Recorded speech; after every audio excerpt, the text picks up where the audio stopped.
അസ്സലാമു അലൈക്കും. അൽഹംദുലില്ലാഹി റബ്ബിൽ ആലമീൻ. അസ്സലാത്തു വസ്സലാമു അലാ അഷ്റഫിൽ മുർസലീൻ സയ്യിദിനാ മുഹമ്മദുർ റസൂലുള്ളാഹി സ്വല്ലല്ലാഹു അലൈഹി വസല്ലം വഅലാ ആലിഹി വസഹ്ബിഹി അജ്മഈൻ. അമ്മാ ബഅദ്.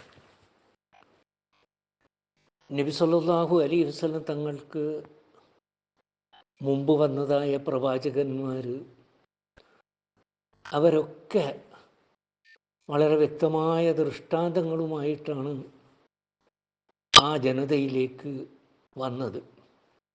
പക്ഷേ അവരതൊന്നും സ്വീകരിക്കാൻ തയ്യാറായില്ല.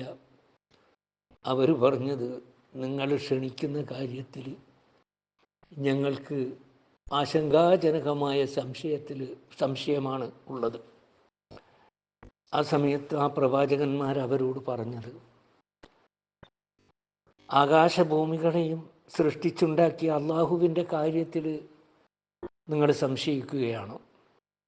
ആ അള്ളാഹു ആണെങ്കിൽ നിങ്ങളെ ക്ഷണിക്കുന്നത് നിങ്ങൾ ചെയ്തു കൂട്ടിയിരിക്കുന്ന പാപങ്ങൾ നിങ്ങൾക്ക് പുറത്തു വരാൻ വേണ്ടിയും നിങ്ങൾക്ക് ഒരു സൗഖ്യമായ ജീവിതം അള്ളാഹു നിങ്ങൾക്ക് അനുവദിച്ച ആ അവധി വരെ നിങ്ങളെ ഇവിടെ ശേഷിപ്പിക്കാനും. ആ സമയത്ത് അവർ പറഞ്ഞ മറുപടി, നിങ്ങളും ഞങ്ങളെപ്പോലെയുള്ള മനുഷ്യന്മാർ മാത്രമാണ്. ഞങ്ങളെ പൂർവ്വപിതാക്കൾ ആരാധിച്ചു വരുന്ന കാര്യങ്ങളിൽ നിന്ന് ഞങ്ങളെ പിന്തിരിപ്പിക്കാൻ വേണ്ടിയാണ് നിങ്ങൾ ഉദ്ദേശിക്കുന്നത്. അതുകൊണ്ട് തന്നെ നിങ്ങളിൽ ഞങ്ങൾ വിശ്വസിക്കണമെങ്കിൽ ഞങ്ങൾക്ക് വല്ല വ്യക്തമായ ദൃഷ്ടാന്തങ്ങളും കൊണ്ടുവരിക എന്നാണ് നബി സല്ലല്ലാഹു അലൈഹി വസല്ലം തങ്ങളോട് പറഞ്ഞത്.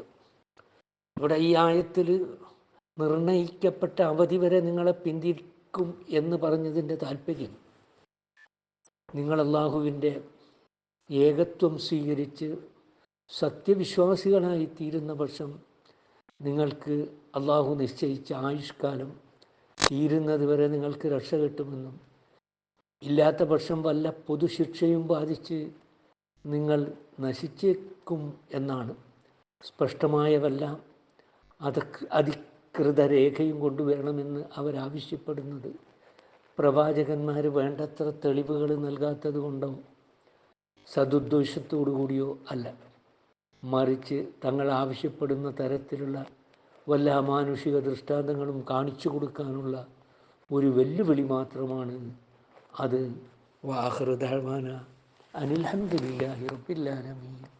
അസ്സലാമു അലൈക്കും.